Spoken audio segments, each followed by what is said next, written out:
y a todas. Soy Rosana Carrasco. Bienvenidos nuevamente al ciclo de foros que Plataforma Socialista ha organizado para conmemorar el 50º aniversario del triunfo electoral de la Unidad Popular el 4 de septiembre de 1970. Se trata del tercer foro que efectuamos y se denomina Sin canciones no hay revolución, de la nueva canción chilena al 18 de octubre.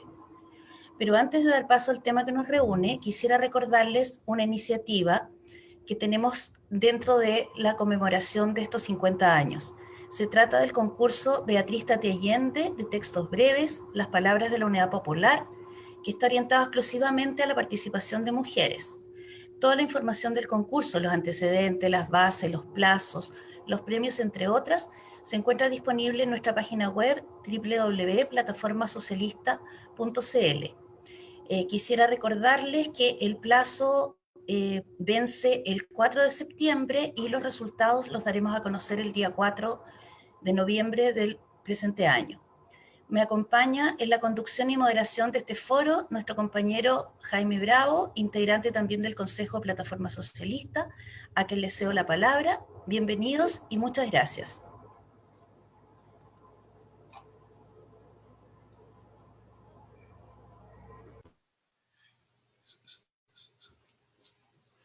Buenos días, agradezco la participación de ustedes en esta reunión virtual y les informo que podrán realizar preguntas a los panelistas a través de Facebook Live, las cuales pueden ir enviando de inmediato si así lo desean.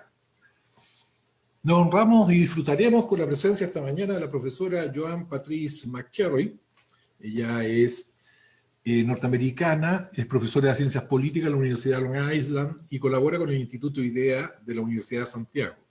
Se especializa en el estudio de la política latinoamericana y escribió el libro Predatory States, que detalla la participación estadounidense en la Operación Cóndor. En 2005 publicó el libro Chilean New Songs, The Political Power of Music, 60-73, que fue editado en castellano por LOM bajo el título La nueva canción chilena, el poder político de la música, 1960-1973, el año 2017.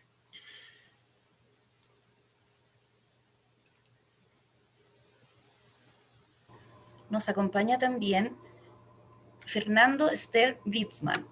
Habitualmente lo conocemos por su nombre artístico, Nano Ster. Es uno de los más destacados cantantes, multiinstrumentista y compositor de la nueva generación de músicos chilenos, vinculando su trabajo al canto popular, la trova, el folk y el rock. Joan Baez lo describe como, comillas, el mejor cantautor chileno de su generación, con sus letras, melodías, mensaje, entrega, humor y corazón. En tanto, el New York Times ha dicho que, comillas, la aparición de Stern produjo el tipo de rayo que podrías haber experimentado en los 60, cuando todo parecía posible y la esperanza estaba en el aire. Autor de notables décimas con que ha acompañado a los momentos del devenir nacional. Jorge Coulon nos acompaña también, miembro fundador en 1965 e integrante de toda la vida de Inti Illimani. Dice la historia que ya a los 8 años hacía música y cantaba ranchera a dúo con un primo. Además de cantar, sus especialidades como instrumentista son el tiple, dulcimer, arpa, guitarra, zampoña, sicu y maracas. A su inagotable vena musical agrega también una motivación por la cuestión literaria, que dice, también me interesa mucho. Publicando los libros Al vuelo, La sonrisa de Víctor Jara y Flores del Mal, y también es un decimista como Nano Stern, trayendo la tradición a la contingencia nacional. Bueno, ya he presentado... perdón. Dale. Ya he presentado a los protagonistas. Quiero recordarles nuevamente que sus preguntas pueden hacerlas en el Facebook Live y estas serán sintetizadas y canalizadas a los participantes. Jaime. La música es tantas cosas. Una de ellas es la que dibujó el cine como el soundtrack de nuestras vidas, que acompaña nuestro pasar. Pero en ciertos momentos la canción deviene en himno, nos reúne y alerta, nos interpela y moviliza. Su sonido se une a una letra que tiene la potencia de reflejarnos, no solo en lo que somos, sino también en lo que podemos ser. En los años 70, aires de cambio y revolución recorrían Chile. Se había completado el proceso de ampliación de libertades democráticas con la integración con derechos políticos de las mujeres, y hace rato el voto censitario era pasado. Entonces una voz lideraba el coro de quienes habían participado del esfuerzo de dar identidad a un pueblo y vocación transformadora. La nueva canción recoge las demandas y se expresa como canción de protesta y denuncia. Pero también nos habla de una épica donde el lugar central lo ocupa el trabajo. Es y acompaña una propuesta de identidad donde lo desvalorizado es puesto en valor y la condición de dominar es denostada. Las canciones surgen desde las primeras voces de Patricio Mann, que logra entrar a las radios, y el halo de Violeta Parra y Margot Loyola, que reivindican y ponen en valor la música de los sencillos, de los que hablara Neruda. Voces sencillas que crecen en complejidad musical y reúnen los sonidos andinos, la estructura musical campesina y la problemática social, vista desde quienes sufren la desigualdad. Allende sitúa esta relación cuando sostiene: sin revolución no hay canciones, y saluda el bullir de la música que recorre trabajos voluntarios y fábricas, calles y manifestaciones, pero que también acompaña el pasar en las casas. Algunos temas adquieren un valor especial, y la música de la nueva canción perdura y llega a su sonido como himno para reunirse con el baile de los que sobran, como si afirmara: es el baile de los que sobran que demandan el derecho de vivir en paz ante tantas agresiones y violencia económica, política y social, que confían y anuncian que el pueblo unido jamás será vencido. Voces nuevas se reúnen a la música anterior, que se recrea y se junta a millones en Plaza Dignidad. Nuevas sonoridades se entremezclan. ¿Qué rol juega la nueva canción en los vientos de cambio? ¿Surge de la mente de alguien o es el encuentro de múltiples cabezas y sensibilidades? ¿Cómo se extiende su influencia y qué tienen en común con otras expresiones que acompañan movimiento a los que apela y rescata, como la rusa, la española, la cubana y también otras luchas latinoamericanas y universales como fue la de Vietnam? ¿Cómo influyó en movimientos posteriores como el nicaragüense? ¿Es parte de una propuesta, de una forma de ser y de vivir, o es solo arte al servicio de un movimiento político? ¿Qué le permite y cómo se relaciona el público nuevo a este nuevo sentir, y cómo se engarza esa ya tradición con las nuevas expresiones? Tenemos un panel de lujo en el que las dimensiones creativas y las capacidades interpretativas se unen y complementan con la capacidad analítica de una mujer que ha pensado sobre esto y ha escrito de lo mismo. Bueno, con esta poética y bonita introducción que nos hace Jaime, vamos a partir el foro. Yo tengo una pregunta que es para todos. ¿Qué sucede o cómo puede entenderse que canciones que fueron creadas en y para otros momentos de nuestra historia, con sus características particulares y distintas al tiempo que hoy vivimos, sean los referentes del estallido social de hoy? ¿Qué nos puedes decir, Patrice, solo para comenzar y abrir los fuegos? Mut, estás muteada. Sigue muteada.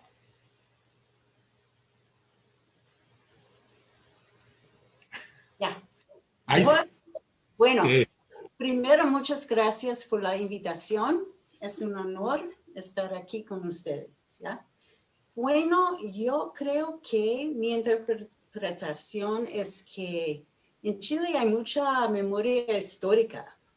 Y para mí, oír el año pasado el derecho que vivir en paz y el pueblo unido realmente fue una expresión de la gente de que la lucha continúa. Es que es la misma lucha que en los años 60, cuando había muchos movimientos sociales, ¿no? Con demandas para los derechos, realmente, derechos que fueran no realizados en el momento. Por ejemplo, para una vida digna para los pobladores, los campesinos, los obreros, los estudiantes, y para la reforma agraria, para reforma educativa, y todo eso todavía falta. Y yo creo que usar esas canciones y cantar esas canciones fue como una expresión de la continuidad de la misma lucha. Y también yo creo que, por ejemplo, Víctor Jara todavía es una figura viva en Chile, y sus canciones y su persona no están olvidados, ¿verdad? Y eso también era un elemento de esa canción. Y finalmente yo creo que yo estoy de acuerdo con Jaime que fue una denuncia realmente de la militarización del país después del 18, que por la primera vez desde la dictadura había militares en la calle para reprimir un movimiento social y un toque de queda. Y todo eso era muy violento realmente cuando la gente estaba protestando pacíficamente. ¿Ya? Sí, absolutamente. Si alguno quiere comentar el mismo tema, está abierto. ¿Ya? Seguimos entonces. Mira, una pregunta que me parece relevante. El movimiento de la nueva canción chilena, vamos a volver sobre este tema, pero vamos a hacer un recorrido un poco más amplio. El surgimiento del movimiento Nueva Canción Chilena se da en la década de los 60. ¿Qué factores confluyen para su surgimiento? Y aquí, Jorge, si quieres, creo que quieres tomar la palabra.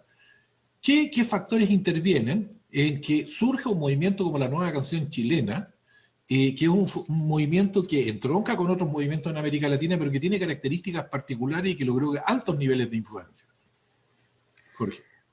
Mira, yo creo, citando algunos pensadores que usan esta metáfora para temas más amplios que solo la música, se puso la periferia al centro. Lo marginal pasó a ocupar una centralidad. Yo no creo que las canciones hagan revoluciones. Lo hemos conversado, Jaime, en más de una ocasión. Porque si así fuera, ya algunas canciones muy geniales de Violeta Parra habían sido compuestas a fines de los años 50 y Violeta Parra murió sin saber lo importante que iba a ser para Chile. Ella había hecho buena parte de su obra gruesa, digamos, y de sus canciones, no sé, Chile limita al centro de la injusticia, por ejemplo. Era ya una canción para que se hiciera una revolución. O Miren cómo sonríen, en fin, Arriba quemando el sol, eran canciones que estaban escritas mucho antes y que se conocían en dos círculos. Un círculo intelectual que siempre ha existido en Chile, muy progresista y que ha aportado muchísimo al desarrollo de las luchas populares. Y algunos que seguían a Violeta Parra que también era un nicho muy, muy pequeño, por sus investigaciones folclóricas. Recordemos que en ese tiempo todo lo que era música folclórica o todo lo que tenía que ver con lo campesino en un país casi feudal en la época, era visto con mucho desprecio. Entonces, ¿por qué conecta después tan violentamente y Violeta Parra se transforma en lo que? Porque hubo revolución. Digamos, las canciones están y van a estar siempre, creo yo. Pero ¿cuándo se conecta esto? Cuando se moviliza el pueblo. O sea, de hecho la continuidad que hay entre la nueva canción chilena con otros movimientos, con lo que fue todo el cancionero de la Guerra Civil Española y de la República Española, por ejemplo. Toda la conexión que hay entre canciones rusas, que eran canciones tradicionales, a las cuales se les cambiaba el texto por parte de los partisanos italianos, sin ir más lejos, Bella Ciao, por ejemplo, o otras que vienen, Catalina, por ejemplo, que también se cantaba con un texto en español, en Italia están todos convencidos que es una canción de los partisanos. Entonces, hay una continuidad y el material, digamos, el arsenal de canciones que pueden nutrir, o de artistas que pueden nutrir un movimiento, está. Muchas veces a nosotros nos dicen, no sé, nada, no te pasa, que te dicen, pero compañero, haga una canción para que, no, o sea, hagan otro pueblo unido. como si eso fuera posible o sirviera de algo. Entonces, pucha, uno siempre le dice, bueno, si las canciones acompañan y se hacen carne porque tocan una tecla que es común a un movimiento entero. Y por eso explotan y por eso tienen esta... Ahora, esto no disminuye en nada ni la genialidad de Violeta Parra, ni la particularidad individual extraordinaria de Víctor Jara y de muchos otros creadores, digamos. Pero la explosión de la canción como movilizador o como aglutinador de movimiento parte del movimiento. O sea, no puede aglutinar un movimiento que no existe.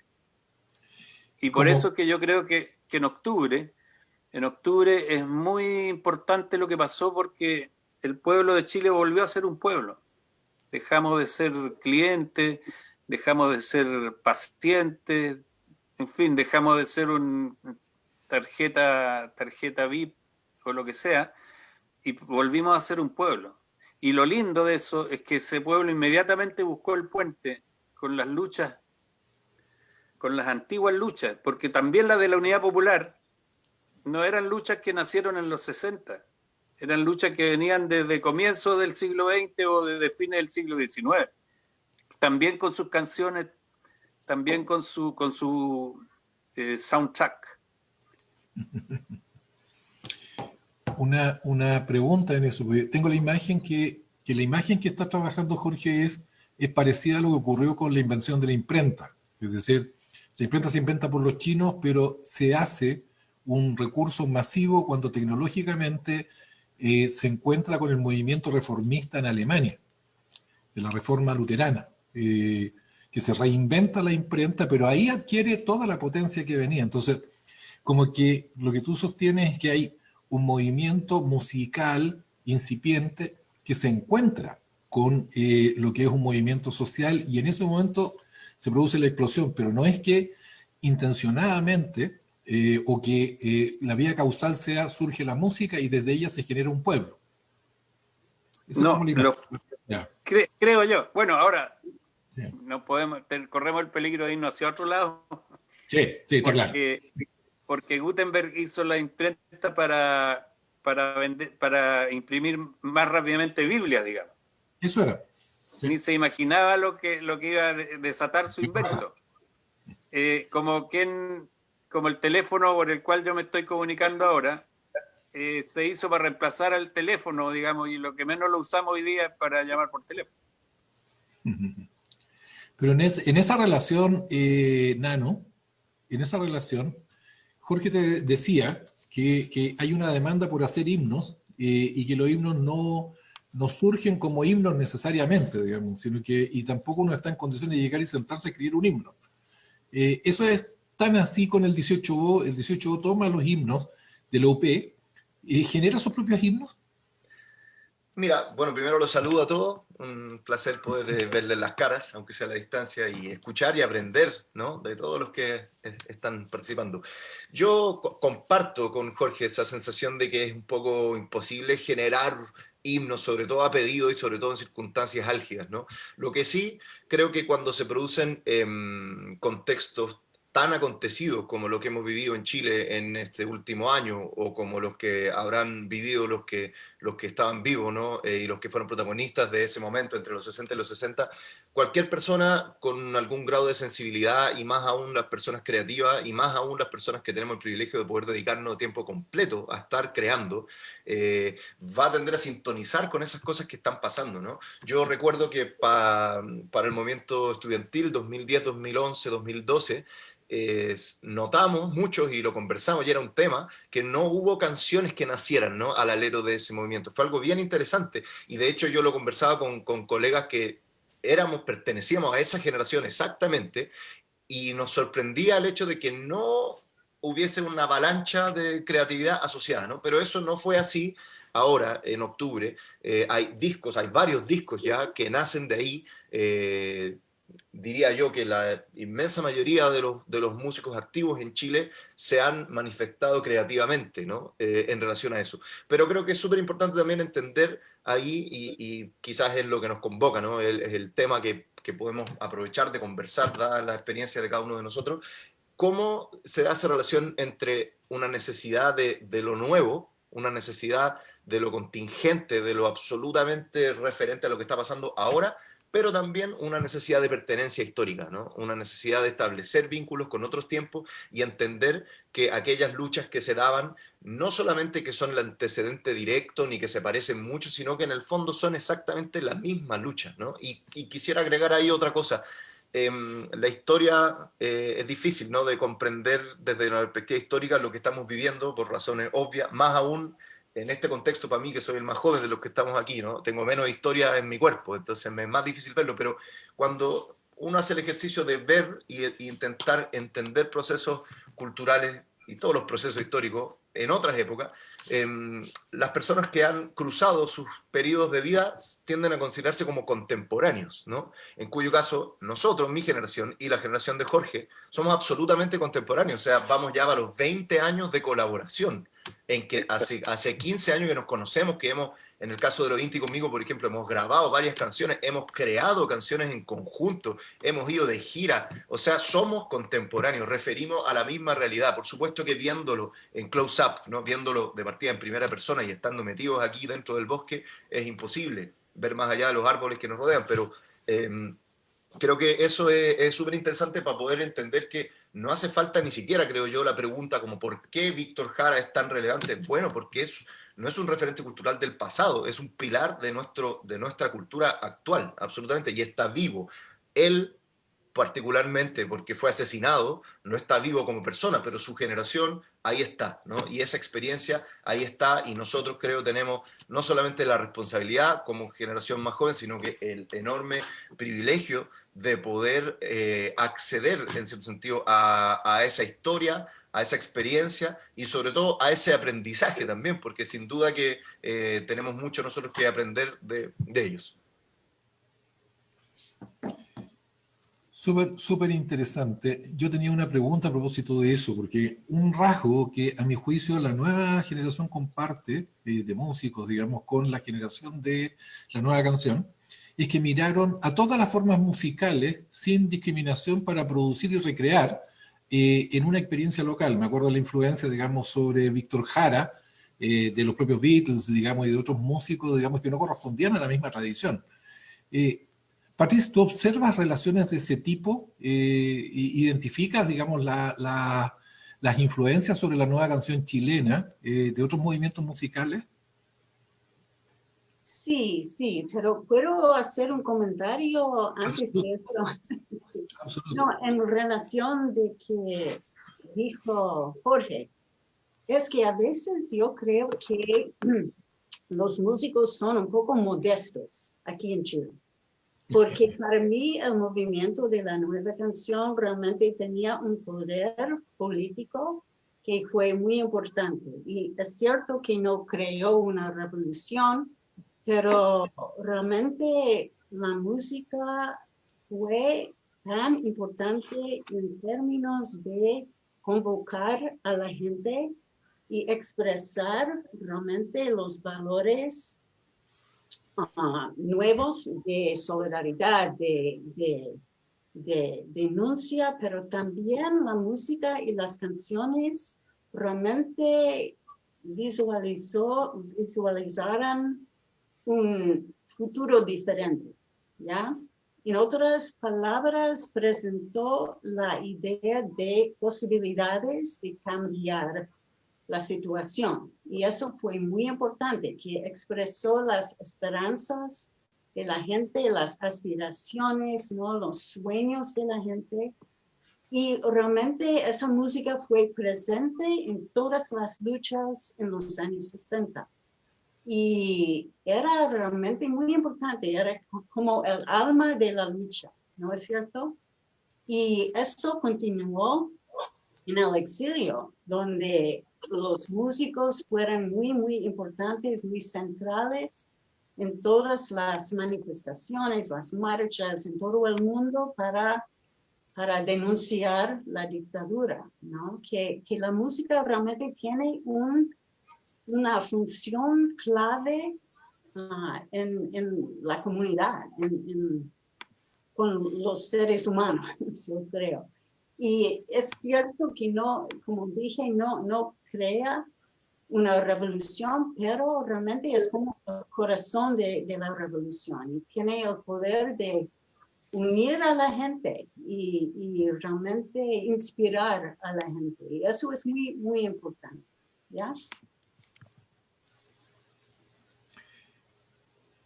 De acuerdo. Y del punto de vista, digamos, de las influencias, ¿tú visualizas influencias de otras tradiciones en la nueva canción? Aquí ahora, dices. Primero en la nueva canción chilena y luego ahora. Pero en la nueva canción chilena, ¿visualizas influencias, por ejemplo, norteamericanas sobre la nueva canción chilena? Bueno, hay muchas raíces de la nueva canción, como en Chile, pero también no es posible entender, creo, la nueva canción sin entender el contexto, no solamente en Chile, pero también internacionalmente, porque recuerden que era el tiempo de la Guerra Fría, ¿no? Y no solo esto, pero también muchas intervenciones de Estados Unidos, en América Latina, la Revolución Cubana, por ejemplo, la guerra en Vietnam, todo eso formó la generación de los años 60. Y también en Chile hay raíces como de un siglo, como dijo Jorge, que aquí en Chile hay una tradición de una mezcla entre lo político y lo cultural, ¿no? Que siempre en actos políticos había música, había teatro, había varios tipos de cultura, y eso es muy importante. Yo creo que es un poco raro en el mundo tener esta fusión de la cultura y la política, y eso fue muy, muy importante también. Y luego Violeta, Margot Loyola, Gabriela Pizarro y Héctor Pávez, que estaban difundiendo la música que estaba desapareciendo de Chile. Eso fue muy importante.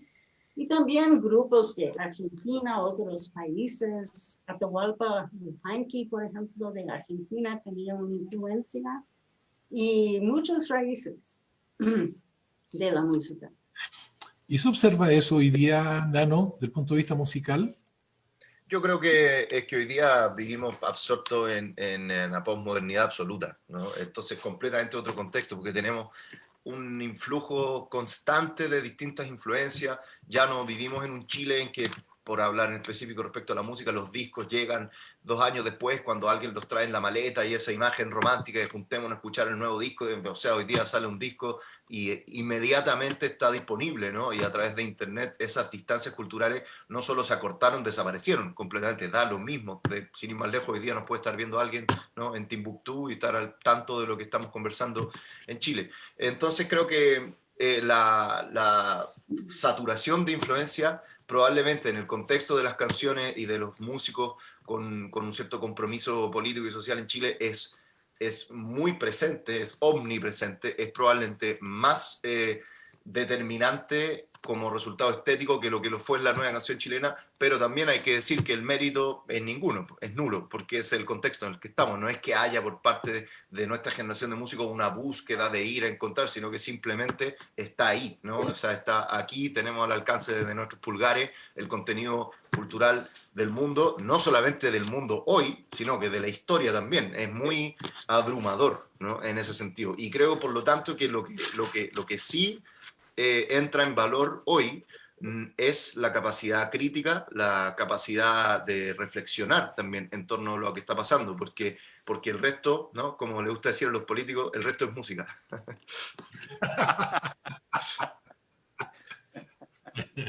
Qué desafortunada frase. Me encanta, siempre recurro a ella. El resto es contabilidad. Claro, no, pero bueno, no solamente es que nosotros, digamos, a un nivel estético estemos sometidos al influjo constante de tantas influencias distintas y de que las distancias ya culturales sean medio prescindibles, pero también creo que ahí hay una diferencia en cómo nos relacionamos nosotros con todo lo que nos rodea, porque somos hijos del neoliberalismo, ¿no? Y lo más difícil, yo creo, en lo que viene, ¿no? De cara al futuro, más que ganar un plebiscito, más que componer una constituyente, más que pensar un nuevo Chile, más que todas las palabras bonitas y todas las acciones concretas que podamos tomar, lo más difícil, creo yo, va a ser erradicar esas actitudes de adentro de nosotros, ¿no? Sobre todo de nuestras generaciones que nacimos en ese contexto y que no conocemos la vida de otra manera y que llevamos realmente, es triste decirlo, pero yo creo que es verdad, llevamos el neoliberalismo adentro, ¿no? Y yo lo noto en la manera en que nos relacionamos unos con otros, ¿no? Y cuando pasan cosas tan telúricas, ¿no? Como el 18 de octubre, quedamos medio offside, porque el contexto no solo que nos permite, sino que también nos exige empezar a relacionarnos de otra manera, y no tenemos la herramienta humana muchas veces para hacer eso, porque se nos ha educado toda la vida, ¿no? Con dulces y con látigos, digamos, para comportarnos de la manera contraria. Interesante. Bueno, ¿Ro? tenemos futuro en la música chilena. Nano es de una gran lucidez siempre. Mira, yo quiero aclararle a Patrice que yo estoy de acuerdo absolutamente con ella. Lo que pasa es que, ¿cómo decirlo, digamos? Habría que recurrir al bosón de Higgs. Se crea masa crítica cuando existen los elementos para que se creen. El bosón de Higgs desata el concepto de masa, pero no es solo él el concepto de masa, digamos. Él no tendría la capacidad de ser masa. Sin embargo, tiene la capacidad de hacer masa. Entonces, la masa está y cae ahí una gota en terreno fértil, cae una semilla en terreno fértil. Eso es lo que pasa cuando hay movimiento. En cuanto a las raíces, es súper interesante, y aquí sí hay méritos personales. Por ejemplo, buena parte de lo abierta que es hoy día la creación musical en Chile tiene también una historia y tiene que ver con Víctor Jara. Víctor Jara fue el primero que saltó la barrera, porque nosotros éramos talibanes de la música folclórica. Yo puedo hacer ahí, puedo dar fe, porque recuerdo una vez en San Francisco con Jorge, girando, y pasamos por un día libre, pasamos por una feria hippie, y me dice, te confieso que nosotros creíamos que los hippies eran agentes de la CIA. Exactamente. Bueno, éramos súper cerrados en eso, y lo que oliera a guitarra eléctrica o cualquier cosa de ese tipo era influencia cultural del imperialismo y basta. Entonces, en eso, por ejemplo, bueno, tengo que decir también que contribuyeron mucho los Beatles, contribuyó mucho, y ahí el puente fue Víctor Jara, gente como Pete Seeger, como Malvern Reynolds, como Bob Dylan también en sus comienzos, la misma Joan Baez, pero coincidieron. ¿Por qué? Porque se produjo el puente, porque ellos estaban en un movimiento de lucha como nosotros, estaban contra la guerra de Vietnam. Recién ahí comenzamos a leer a John Steinbeck y comenzamos a saber de la lucha de los campesinos, de la lucha de los trabajadores norteamericanos, porque para nosotros Norteamérica era un solo demonio, digamos. Y bueno, y después la vida nos demostró que Estados Unidos es un país extraordinariamente interesante, extraordinariamente complicado también, pero donde hay gente extraordinaria y con una historia de lucha social muy, muy, muy fuerte. Y eso se lo debimos a Víctor Jara. Víctor Jara llegó aquí después de haber estado en Londres, después de haber estado en San Francisco, conoció allí a Malvern Reynolds, cantó la canción de ella, que eran Las Casitas del Barrio Alto, que es Little Boxes, y cantó también Si tuviera un martillo, de Pete Seeger, y resulta que si tuviera un martillo, lo había hecho popular aquí la música más comercial por una cantante que se llama Brenda Lee. Ah, ya. Y que de alguna manera lo había vaciado completamente, como no se entendía el texto acá, pero de alguna manera Brenda Lee lo había hecho una canción pop cualquiera. Y fue un éxito como podría haber sido cualquier éxito de Polanca o de quien fuera. Y después volvió Víctor y canta esa canción de nuevo. Y pucha, algo pasó ahí. Entonces él corría estos cercos, digamos, mentales. Entonces las influencias y las raíces son muchas. Rolando Alarcón fue el principal cantor aquí en Chile de las canciones de la Guerra Civil Española, por ejemplo. Y no solo, sino después hicimos un disco en conjunto donde nosotros cantamos canciones de la Revolución Mexicana y él cantó canciones de la Resistencia a Franco, donde hay también canciones notables.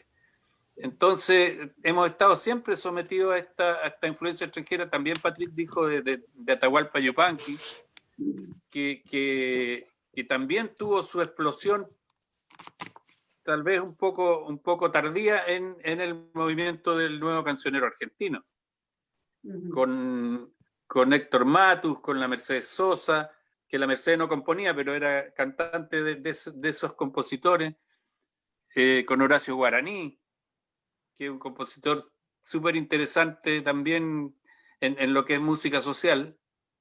Algunos músicos lo discuten un poco, pero no cabe duda que es un nombre muy enraizado en el corazón del pueblo argentino.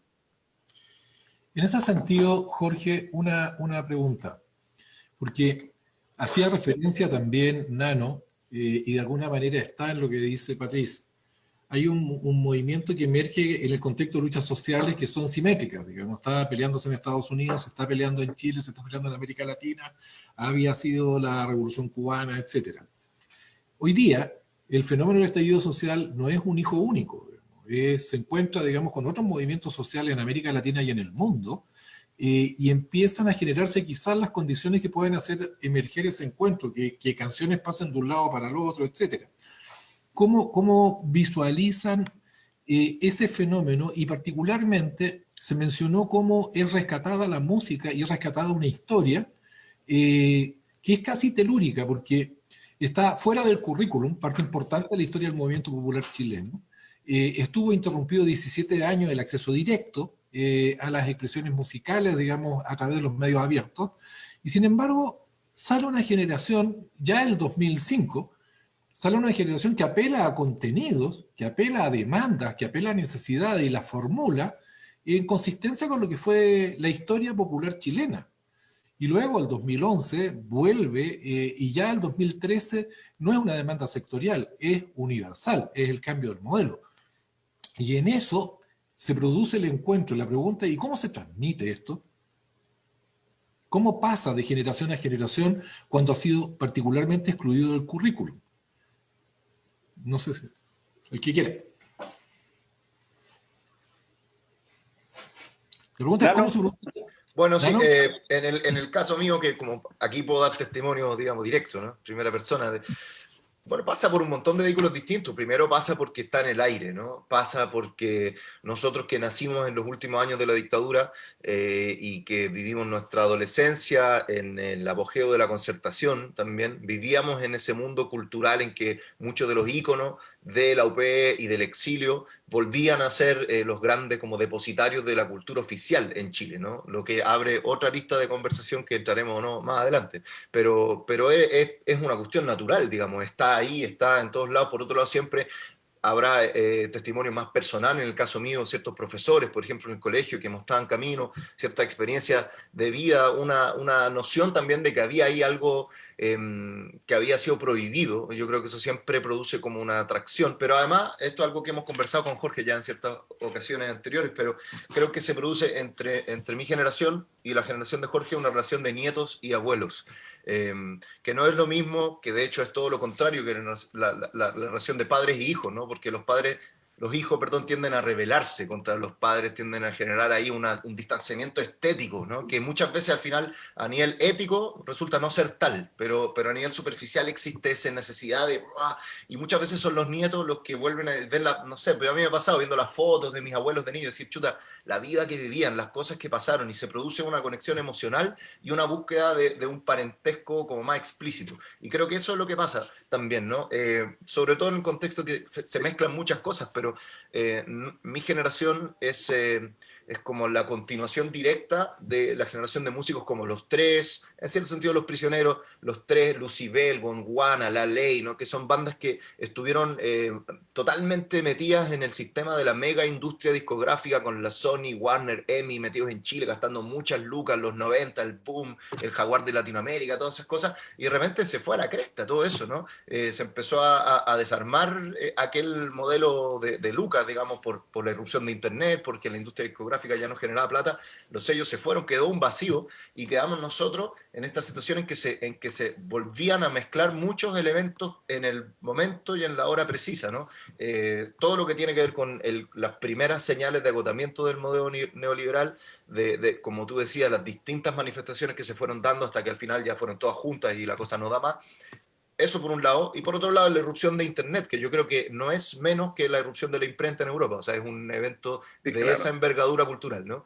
Y a nosotros nos toca también habitar una especie de Far West, en el que no se saben, que no hay reglas, ¿no? Y eso tiene muchísimas implicancias directas, por ejemplo, el hecho de que nosotros crecimos pudiendo escuchar esas músicas que estaban prohibidas, ¿no? Y que tenían todavía un estigma encima y escucharlas directamente. Yo me acuerdo de haber escuchado mis primeros discos de Inti Illimani bajándolos de Napster, ¿no? Lo que es una vuelta de la historia muy absurda, digamos, muy increíble, ¿no? Y que al final fue Metallica, una banda de heavy metal gringo californiano que demandó a esta plataforma por piratería que impidió que músicos jóvenes en Chile pudiéramos escuchar Inti Illimani.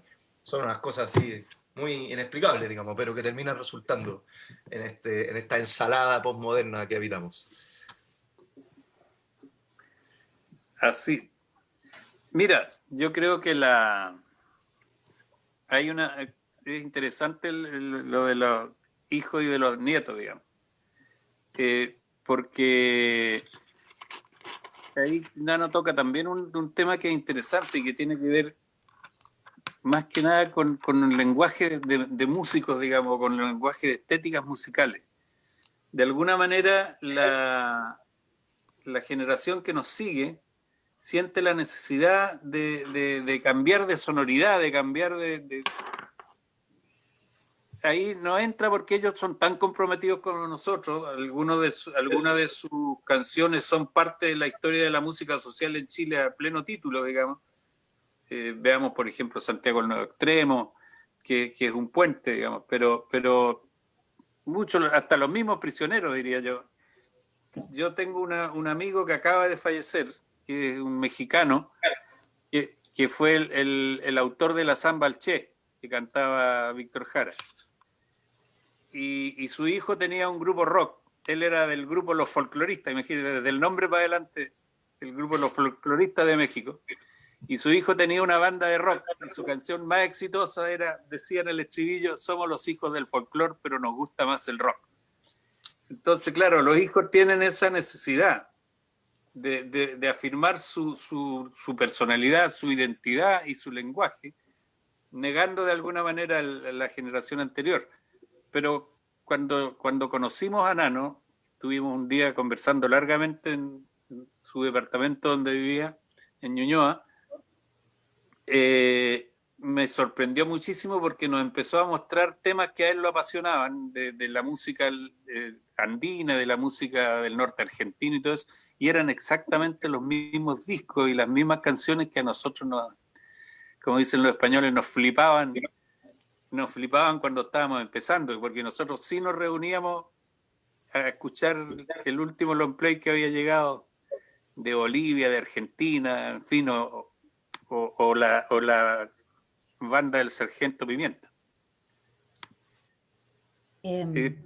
Patrice. Sí.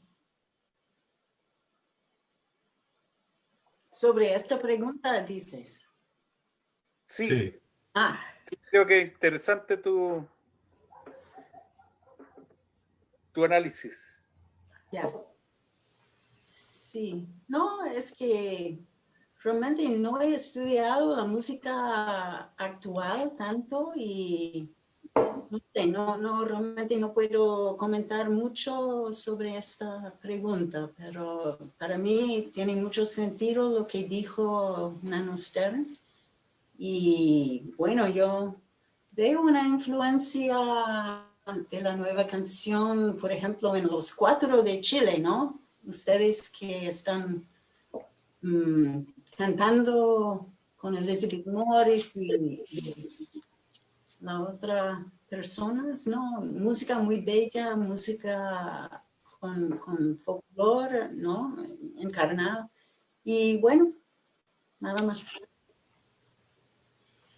Ro tiene una pregunta que quiere hacernos. Ro. Sí, yo, bueno, de contarles que hay preguntas, han llegado preguntas al chat. Hay una pregunta para Patrice, pero aquí las preguntas son para todes. Todes. Todes, sí. Dice Patrice, ¿qué elementos de la nueva canción crees tú se replican en Latinoamérica y si hay alguna conexión? Y bueno, voy a hacer la otra que de inmediato. ¿Qué les pareció que se cambiara la letra del derecho de vivir en paz luego del 18 de octubre? Hubo mucho debate ya que es una forma de despolitizar, ya que la canción hablaba de la guerra de Vietnam, etc. ¿Lo ven así? ¿Lo han percibido así? Es una pregunta que también nos llega desde el chat.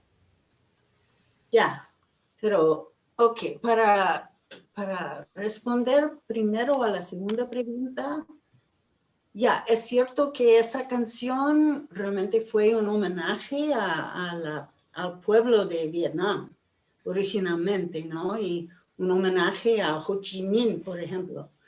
Pero yo no creo que fue despolitizar a la canción, porque como dije, yo la vi como una denuncia de la violencia del gobierno, ¿no? La represión que estaba pasando y realmente también una memoria histórica importante que había esa como continuidad de la lucha, la misma lucha de los años 60.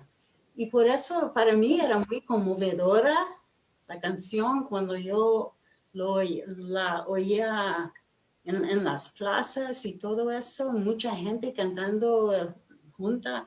Es que para mí, no, es realmente una cosa muy política que la gente recuerda las luchas del pasado y la dictadura no pudo borrar toda esa memoria histórica. Eso es muy importante.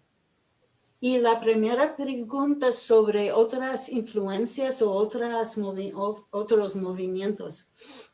Es cierto que en toda América Latina había como movimientos de canciones de denuncia, canciones de protesta, se puede llamarlas.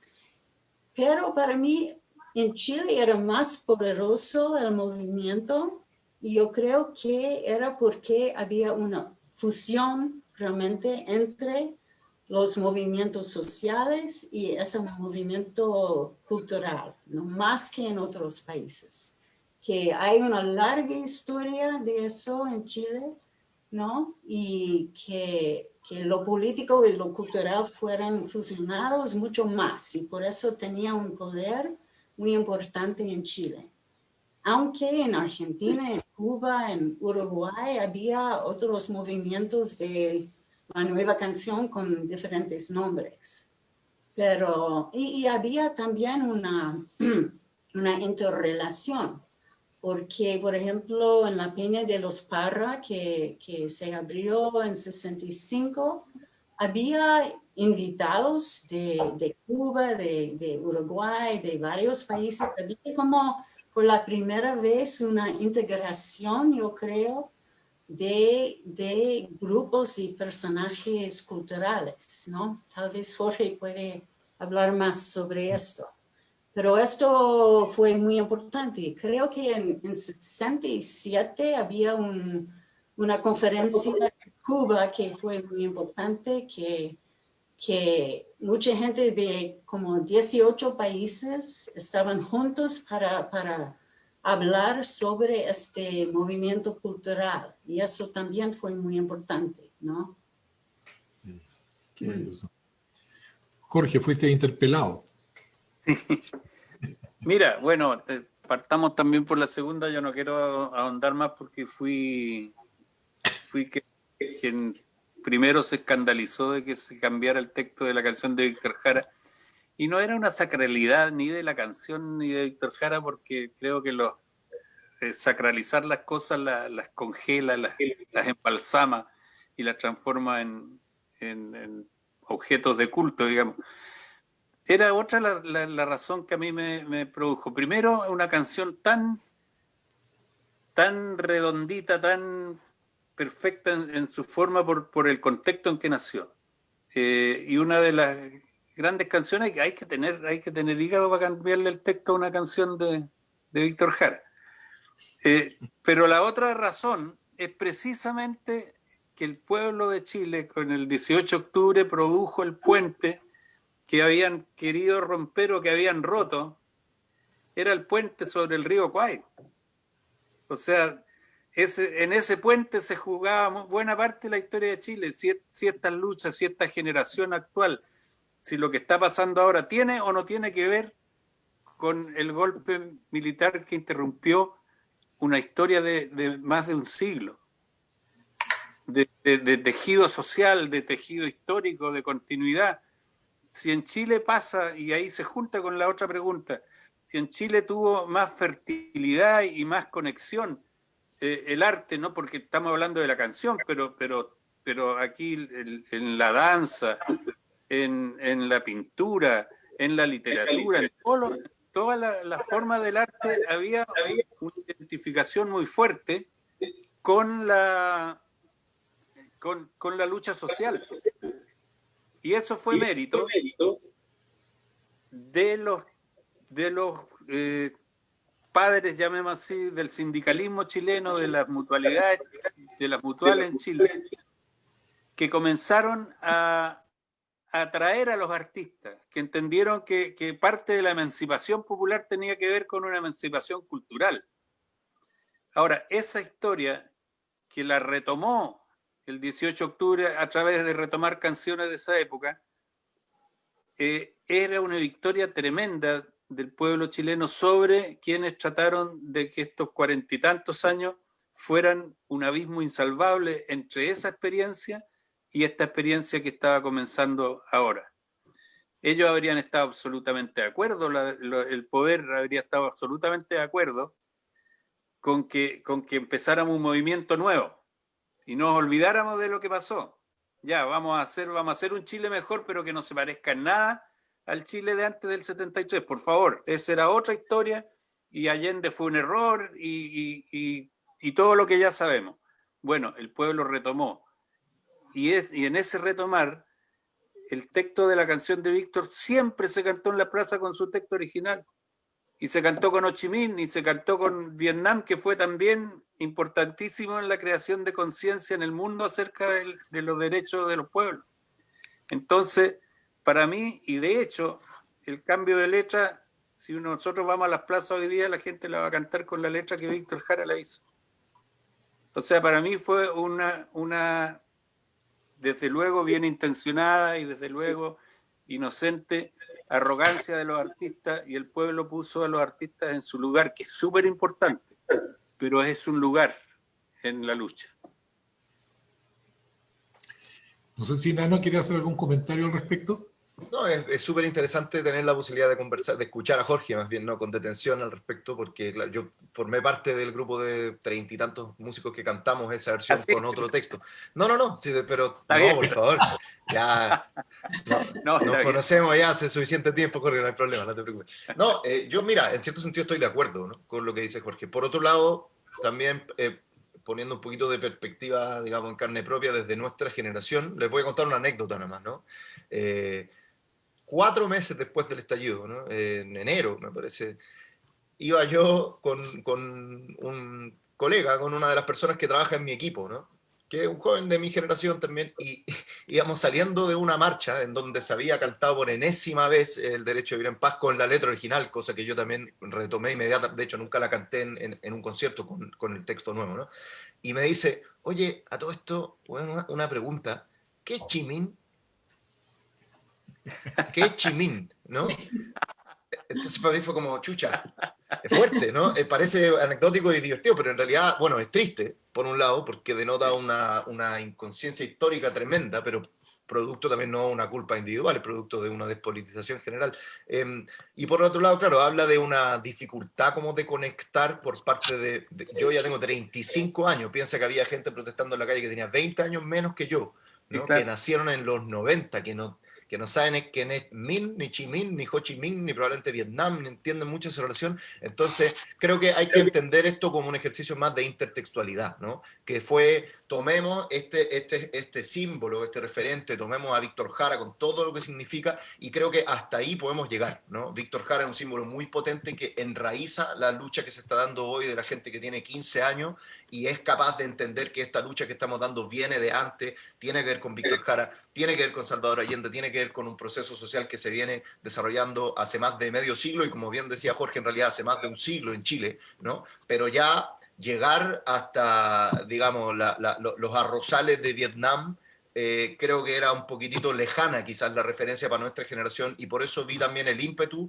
inmediato, que fue como medio irreflexivo totalmente, de los productores de esta nueva versión, que hay que decir, se grabó tipo 23 de octubre, metido en un estudio con los milicos pasando por afuera, y que además también contó con la autorización de la Fundación Víctor Jara, de la misma Joan, que dio el venio, que vio la letra y que dijo, bueno, está todo bien, dele para adelante. Pero dicho todo eso, igual, así a un nivel más interior, comparto las apreciaciones de Jorge, y creo que hay que tener, digamos, unos cojones, pero del porte de un camión de Codelco, para ir a meterse ahí, ¿no?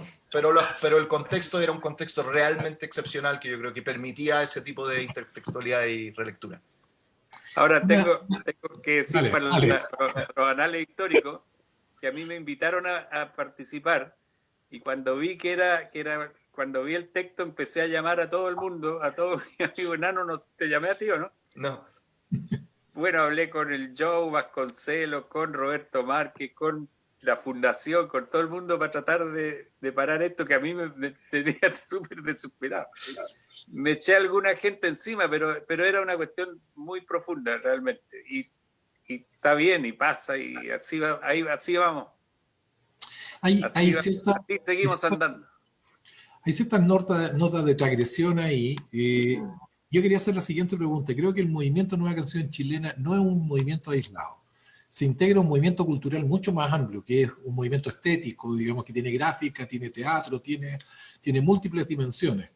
Creo que ese es un rasgo que emparenta con lo que es el 18 de octubre, que no es un movimiento que tenga solo referente musical. Hay diseño, hay gráfica, hay estética y audiovisual asociado. Danza. Danza, maravilloso. Y la segunda pregunta a propósito de eso es el vínculo particular que tiene la Nueva Canción Chilena con músicos clásicos y que logran cosas notables. O sea, estoy hablando de Luis Advi y Sergio Ortega, por mencionar a dos, digamos. Entonces, ¿cómo visualizan ese vínculo en la Nueva Canción Chilena y cómo visualizan esa incorporación a un movimiento más amplio, cultural y artístico, que se da simétricamente entre la UP y también el movimiento 18 de octubre?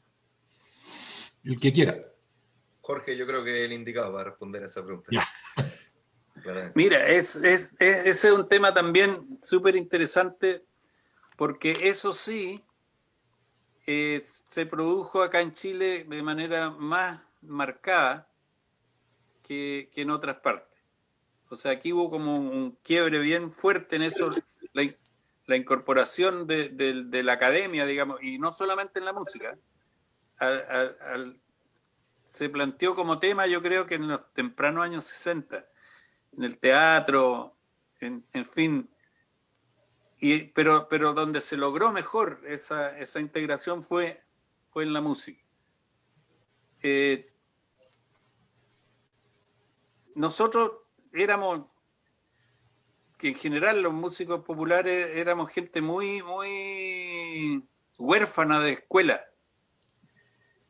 huérfanos de academia, digamos. Y yo recuerdo perfectamente, yo efectivamente cantaba ranchera y sabía poco más que las rancheras de guitarra, pero con esos acordes de ranchera nos parábamos arriba en un escenario y ya éramos músicos ya. Pero teníamos ahora, en mi caso particular no es tan inocente, yo había estudiado piano y todo eso, pero bueno, conocía un poco el ambiente de la música clásica. Era muy aficionado más y soy muy aficionado a la música clásica. Pero, ¿qué pasó? Que también desde el conservatorio, desde gente como Celso Garrido, por ejemplo, que es súper importante en esta historia, en su relación también con Víctor Jara, sobre todo, desde el mismo Gustavo Becerra, bueno, grandes músicos sentían una desconexión entre ese conservatorio que formaba músicos europeos no quiero, todas las palabras son complicadas, digamos. Era una especie de enclave cultural, digamos. O sea, todo se medía en función de lo que era el mundo de la música clásica, que en Europa tiene una tradición popular fantástica. Por ejemplo, la música lírica en Italia es tan popular como el fútbol.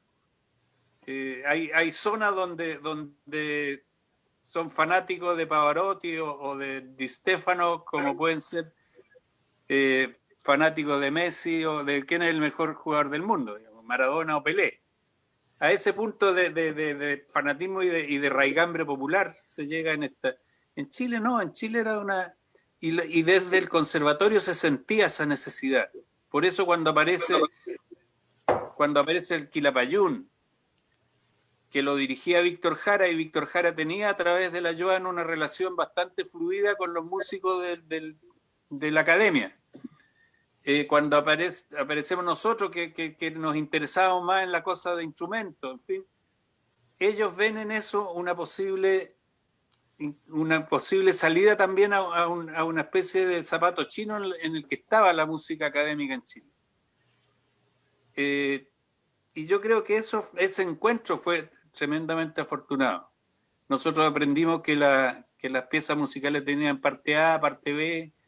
Aprendimos que ojalá que la parte B contractara con la parte A, que si habías empezado con, no sé, pam, pam, pam, pim, pam, pam, pam, después pasar a una cosa más lenta. Lucho Advi nos enseñó muchísimas cosas casi de escuela primaria, digamos. Lucho Advi decía, si quieres saber si una melodía es bonita, tócala lento. Y nosotros hasta el día de hoy aplicamos esa enseñanza de cabros chicos, digamos. Cuando te gusta una cosa que es muy vivaz, tócala lento, a ver si es bonita. Bueno, 10.000 cosas así, pero fue realmente un encuentro muy afortunado.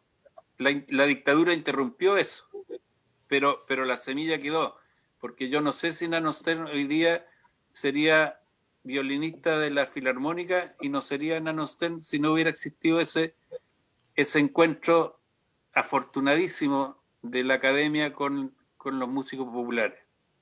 Las quenas, como se tocan en Chile, que lo inventó Luis Advi en la cantata Santa María. Y después una característica de la música andina chilena, estos cánones y estos contrapuntos que hacen las quenas. Bueno, son muchísimos los ejemplos técnicos que se podría dar, pero también creo que contribuyó a elevar el nivel estético en general de la música popular. Pero decir algo.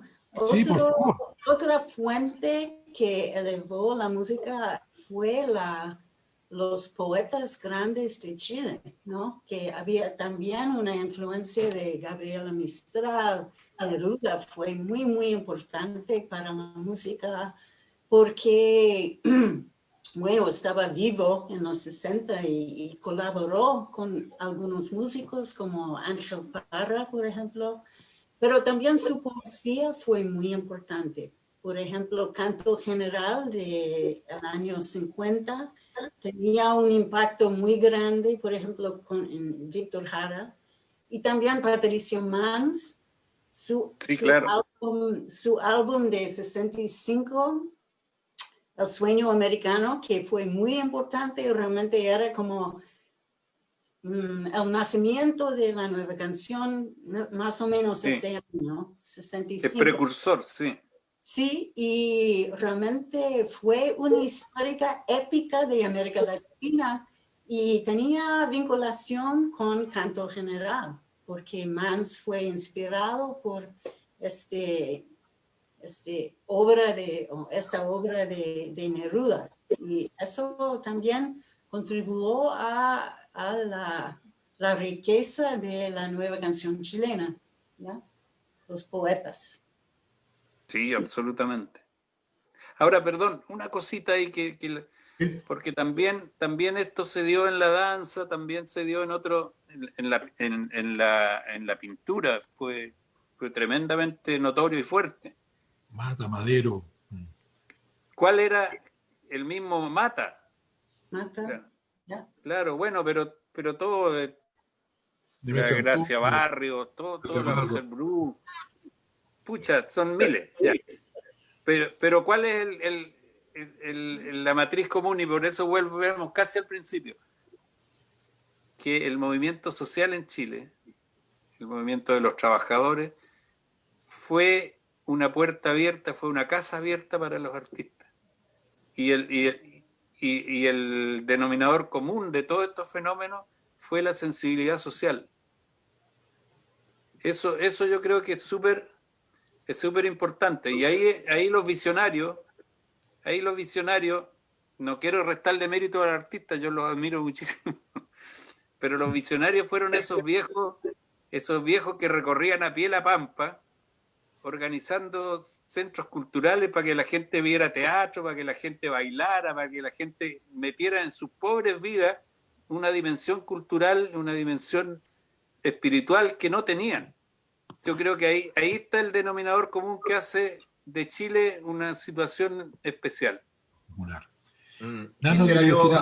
agregar, ¿no? Me parece muy, muy, muy lúcido ese último comentario de Jorge. Estoy completamente de acuerdo y creo que también aplica mucho al mundo en el que vivimos hoy, ¿no? En que corremos el riesgo también de la farandulización de todos los procesos, ¿no? Desde la política, lo vemos dentro del Parlamento, hasta, por supuesto, el mundo de la cultura que roza de manera tan cercana y a veces peligrosa con el mundo del espectáculo y con la farándula ya a la cacha a la espada, ¿no? Y creo que en la medida en que nosotros, los artistas, pero todas las personas que tengan incidencia, ¿no? A un nivel más colectivo, no seamos conscientes de ese riesgo, está siempre la posibilidad de que nos ceguemos, ¿no? Por esa luz cegadora, como dice la canción justamente, y que perdamos esa claridad respecto a cuáles son las cosas verdaderamente importantes, ¿no? Y si bien, por supuesto, vivimos en un contexto de la hipermasividad, esas instancias pequeñas de ir a las comunidades, de hacer esfuerzos porque existan espacios en donde las propias comunidades puedan organizarse, sigue siendo fundamental, ¿no? Incluso probablemente más importante en cierto sentido hoy que antaño, digamos, por la razón de que no existe tal cosa como una clase trabajadora, los sindicatos valen callampa, no tienen ni un peso, las federaciones de estudiantes están segmentadas y separadas, entonces es urgente en este contexto de una sociedad no de trabajadores, sino de consumidores, ¿no? Endeudados, volver a generar espacios en donde las propias comunidades puedan encontrarse, ¿no? Por eso, en instancias tan duras como las que estamos viviendo ahora, no solamente por el 18 de octubre, sino también por el coronavirus, creo que esa instancia, por ejemplo, de las ollas comunes, ¿no? Hace que las comunidades tengan que volver a organizarse, que las juntas de vecinos vuelvan a ser instancias muy relevantes y nosotros, creo, como músicos en particular, tenemos que ser súper lúcidos en ese sentido, súper conscientes, autocríticos también, y no pisar el palito de la fama y de la estupidez, ¿no? Porque creo que está siempre al acecho y nos hace muy flacos favores. Mira, perdón, en ese mismo sentido un poquito, nos llega una pregunta por el chat respecto de cómo las canciones y la música se hicieron parte del 18O, y lo vinculo un poco con lo que decía Nano a propósito de estos conciertos gratuitos que empezaron a instalarse en las poblaciones, en la comunidad, en lo local, en la plaza después del 18O. ¿Qué le pasa? ¿Cómo ven eso ustedes? Mira, yo creo, bueno, Nano fue un animador, pero fíjate que no solo, no solo nosotros, digamos, porque yo creo y creo que a Nano le pasó lo mismo. La primera reacción nuestra fue de mucho cuidado, porque ¿quién era el protagonista de esta? ¿Quién era el protagonista de esta rebelión? Porque fue una rebelión de decir, basta, no queremos más esto, no queremos más abuso, y apareció esta palabra mágica, digamos, porque le dio unidad a toda la historia nuestra, que es la dignidad. Al final, ¿por qué estamos peleando desde siempre? Desde Espartaco para acá, por la dignidad humana. Entonces, pero ¿cuál fue nuestra primera reacción? Porque la primera reacción fue, vamos a hacer el concierto ahí a la Plaza Italia todavía, era el comienzo. Pero nosotros, y creo que muchos artistas, y yo valoro eso mucho, tuvimos mucho pudor, porque después de Woodstock, casi ninguna gran manifestación de estos grandes shows solidarios ha sido completamente inocente. Ha habido siempre detrás de ellos un gato y un zorro, digamos, para parafrasear a Pinocho. Entonces, todos tuvimos el pudor de no aprovecharnos de la situación, que no se sintiera que lo que nosotros estábamos haciendo era aprovecharse de la masividad esta para salir a que nos aplaudieran. Y esa reacción la tuvieron mucho. Y fuimos a cantar así con guitarra de palo, a nivel de tierra, digamos, a la Plaza Ñuñoa, a muchos lugares. Nosotros estuvimos en varias poblaciones, en muchos lugares, pero la condición casi que poníamos es que no hubiera mucha parafernalia, digamos. Queríamos ser parte de lo que estaba pasando y no tratar de robarse el protagonismo de lo que estaba pasando. Ahora, ¿qué pasó, por ejemplo, con la Plaza de la Dignidad? Que fue el 10 de diciembre, el Día de los Derechos Humanos, y la agrupación de familiares detenidos desaparecidos quería hacer algo ese día, que era un martes, y ese día martes hubo mucha represión, no se pudo hacer. Entonces decidimos hacerlo el día 13. Y llegamos con nuestro camión bajito ahí para no llamar mucho la atención, y resulta que el mismo día habían programado los búnkeres a hacer una intervención gigante. Y llegamos naturalmente a un acuerdo, porque no tenía sentido que hubiera en una parte de la plaza tocando a nosotros y en otra parte en los búnkeres. Entonces llegamos a un acuerdo y se hizo con la agrupación de familiares desaparecidos, y eso catalizó en un momento, pero creo que la gente entendió también que no había ahí, porque eso lo organizó la agrupación de familiares detenidos desaparecidos y de ejecutados políticos. Creo que la gente entendió que no había un afán ahí de protagonismo. Nosotros hemos tenido mucho pudor, y yo sé que el Nano también, y que la mayoría de los artistas ha tenido mucho pudor de no aparecer como porque hemos vivido ya demasiado aprovechamiento de los movimientos, y al final hemos vivido también tantas desilusiones, que yo creo que este movimiento, como es, con sus originalidades y todo, hay que cuidarlo mucho. Hay que cuidarlo mucho porque estamos todos aferrados como a una tabla de salvación. Estamos aferrados como un salvavidas a que este movimiento esta vez, ojalá esta vez sí nos resulte. Hay Nano. Sí, no, solamente agregar a la reflexión de Jorge. Creo que también una de las cosas como complicadas cuando hablamos de la nueva canción chilena y hablamos de lo que está pasando hoy día en Chile, es que los emblemas de la nueva canción chilena pasados por el exilio y vueltos al Chile de la transición, a los ojos de mucha gente también son parte de ese grupo de élite que es responsabilizado constantemente, ¿no? por haberla vendido, básicamente, ¿no?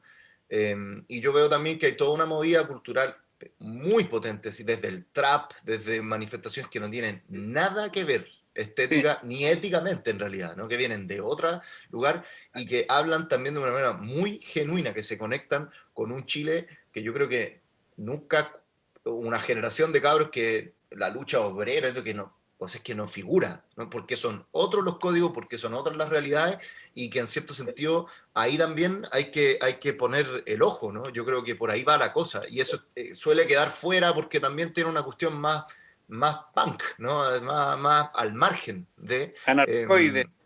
Sí, pues, sí, pero esos no son ni las Ana Tijoux, ni son nosotros, ni eso es otra gente, y que si tú veís lo que está pasando, ¿no? Y veís el nivel de respuesta que tiene, yo fuera un alienígena, yo estaría teniendo esta conversación con ellos, sinceramente, ¿no?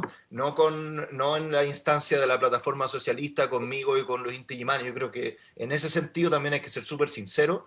Hay que, de parte, a mí no me toca por una cuestión generacional nomás, pero hay que ser capaz de hacer una autocrítica, y hay que entender también por qué ese pudor tiene un cierto componente político de responsabilidad también, ¿no? Por supuesto, autocrítica en la medida de lo posible, ya no puedo decir más diciendo menos, digamos, pero creo que también alguien tenía que decirlo. Hay otras instancias que se escapan completamente, que no caben en los libros, que no, por ahora, quizá en 50 años más se hable, ¿no? Del trap chileno del año no sé cuánto y de lo que pasó después con eso, qué sé yo, pero por lo menos hay que hacer acuso de que existe esa realidad y que es muy, muy, muy, muy potente lo que está pasando también. Hay hay un conjunto de preguntas que han llegado. Las voy a leer, ustedes toman la que les parece y para poder cerrar luego. Mira, hay una pregunta que habla precisamente de esta línea musical que se mezcla con otra y pregunta a propósito de que había un incipiente rock en el momento que surge la nueva canción chilena y se dio una cierta relación ahí, por ejemplo, con los Blobs, los Jaivas. ¿Cómo era la relación? ¿Había tensión? ¿Fluían? ¿Qué rol jugaron algunos actores en hacer el puente? Hay una pregunta también, esta es específica, si no puedo tirarla en general porque para nada no estén, que creó una canción a Gustavo Gatica, muy emocionante. Muy bella. La que hace la pregunta, la escuchó, que es Catarina Moya, la escuchó en la Universidad Academia de Humanismo Cristiano, en Sinfónico. Dice, aparte de la visa creativa misma, ¿qué otra motivación tenías? ¿Qué te pasó ahí, digamos? Y hay una pregunta, a mi juicio muy interesante, que tiene que ver también con, a propósito del racismo y del movimiento Las Vidas Negras Importan en Estados Unidos, ¿constituye eso para ustedes un impulso creativo?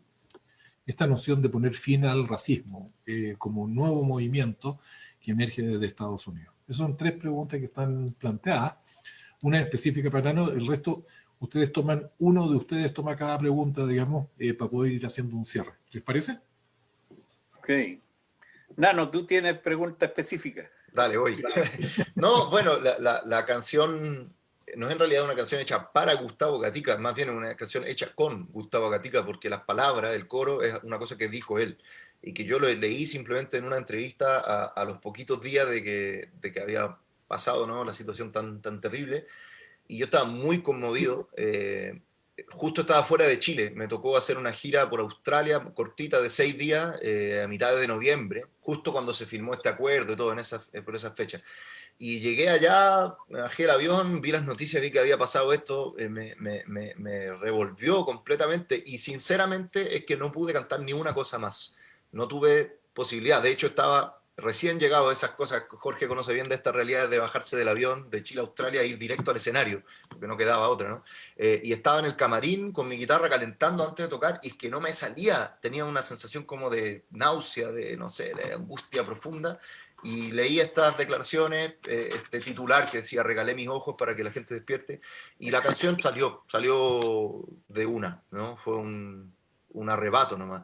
Y después, a raíz de la canción, es que tuve la oportunidad de acercarme a la familia de Gustavo, primero su hermano, y después finalmente ir allá, conocerlos a todos, compartir, y ahora incluso estar colaborando en ciertos proyectos creativos que vienen para adelante, ¿no? Y es muy hermoso ver cómo de la adversidad tan total a un nivel individual puede surgir también una fuerza colectiva. Así que ahí estamos en eso.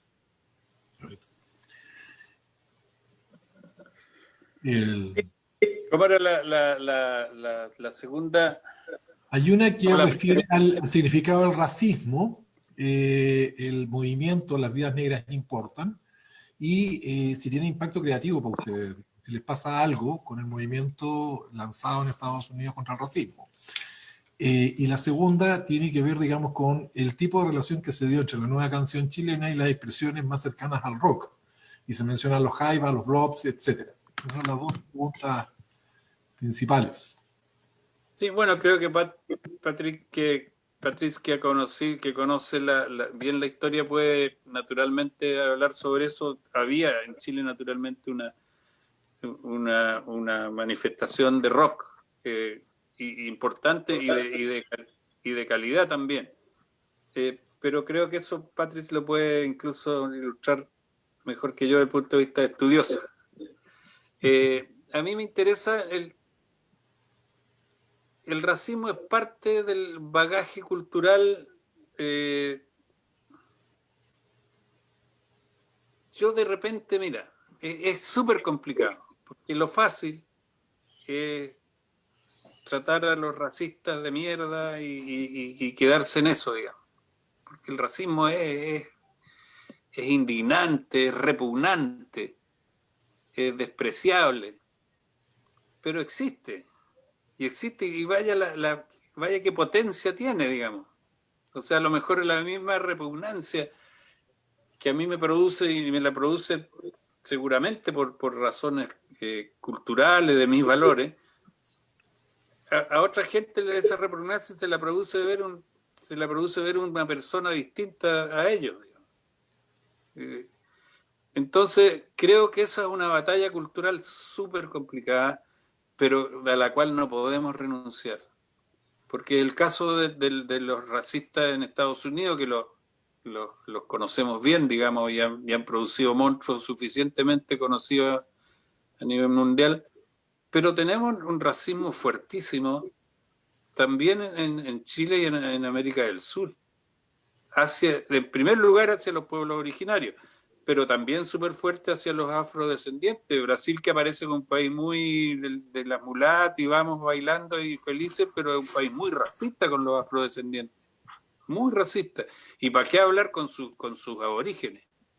O sea, lo que sucede en la Amazonía, que está sucediendo hoy en la Amazonía y que ha sucedido a través contemporáneamente a nuestras vidas, es un holocausto gigantesco. Es una masacre de civilización, una masacre de cultura y de seres humanos individuales, porque también de repente es un poco racista envolver en una categoría a muchos seres humanos que pueden ser muy diferentes entre ellos, digamos, y muy ricos también personalmente. Entonces, es una batalla que hay que dar, sobre todo porque hay sinvergüenzas que pueden ni siquiera ser racistas, pero si el racismo les sirve para algún tipo de fin político, publicitario, de marketing, de lo que sea, lo van a usar y lo van a asusar. A mí me parece escandaloso cuando se usan estas instancias nacionalistas, estas instancias xenofóbicas, para hacer carrera política. Esto vende, digamos, entonces usémoslo. De repente ese sinvergüenza que lo está usando puede que no tenga nada personal así y no le produzca nada personal el hecho de que haya inmigrantes o el hecho de que la nación mapuche quiera recuperar su dignidad y sus derechos. Pero si les sirve para usarlo, lo van a usar. Y eso de repente es incluso peor que el racismo auténtico, digamos. Entonces es un tema complejo, pero es un tema complejo que no se puede tratar livianamente, porque es un problema cultural profundo y tal vez en alguna medida está condicionado también por nuestros genes, que tenemos que ser capaces de cambiarlo, digamos. Tenemos que ser capaces de cambiar la carga genética que tenemos, que nos lleva a rechazar lo extraño, como rechaza el cuerpo un corazón que le va a salvar la vida. Y me he enterado, además, que no solamente el cuerpo rechaza ese órgano nuevo, sino que también el órgano que se instala rechaza ese cuerpo nuevo. Y los dos y de los dos depende que vivan los dos, digamos. Entonces, Entonces yo creo que es un problema que hay que darle un tratamiento bastante más profundo. Y creo que es deber. Nosotros, desgraciadamente, la izquierda tenemos sobre nuestra, o no sé, los humanistas, los demócratas, llamémoslos como quieran, tenemos sobre nuestra espalda una responsabilidad mucho más grande que la derecha, porque la derecha utiliza estas cosas. Nosotros tenemos que entenderla y luchar por cambiarla. Patriz. Sobre el rock, ¿quieres mi percepción de eso? Bueno, el rock en Chile fue importante también en los 60, con la nueva ola, por ejemplo, en los años 60, y había realmente una invasión de música de Norteamérica también en la radio. Y los jóvenes más politizados realmente sentían un tipo de rechazo por esa música porque era visto como otro ejemplo de imperialismo en la época, ¿no? Que la cultura de Chile estaba como borrándose y con esa música, esa invasión de música extranjera, de rock y todo eso. Y por eso el rock fue visto como una cosa negativa. Pero eso cambió un poquito con Víctor Jara y con Ángel Parra, también porque incorporaron guitarra eléctrica, los blocks con Ángel Parra, por ejemplo, y estaban como abriendo la música un poco para incorporar un poco de rock. Pero es interesante porque yo hablé con gente de DCAP, con mis investigaciones, y DCAP realmente no recordó, no grabó música de rock, pero no era una decisión de DCAP, era como en el aire en el momento. Es que los jóvenes politizados no querían escuchar el rock porque parece como algo hippie, algo extranjero. Y por eso simplemente no fue muy popular con la gente que compró álbumes de DCAP, ¿ya? Aunque había una variedad de música en DCAP. DCAP era muy importante como yo digo, una institución contrahegemónica, ¿no? Que era muy importante para superar los límites que la industria comercial impuso sobre la difusión de la música de la nueva canción. ¿Ya? Ok. Bueno, queremos darles las gracias, inmensas gracias por el tiempo dedicado. Creemos que hemos podido profundizar un poquitito sobre los temas de la nueva canción chilena, su impacto en la época, la forma en que se generó y también la proyección que tuvo hacia el 18O. Este material va a quedar disponible en la red, digamos, de manera que puede ser consultado. Ro, te doy el pase para las palabras de cierre. Gracias, Jaime. Bueno, agradecerle a todos, a nuestros invitados, a quienes nos han seguido por el Facebook Live, y recordarles que vamos a quedar disponibles con esta presentación, este foro, esta ilustrativa conversación que hemos tenido esta mañana en nuestra web www.plataformasocialista.cl. También aprovechar de comentarles que el próximo foro lo tenemos planificado para el día 15 de septiembre. Los dejamos a todos y todas cordialmente invitados. Muchas gracias por acompañarnos, que tengan un muy buen sábado y un bonito fin de semana. Gracias a todos. Gracias. Un poquitito porque hay un delay para que no desaparezcan y sigan hablando.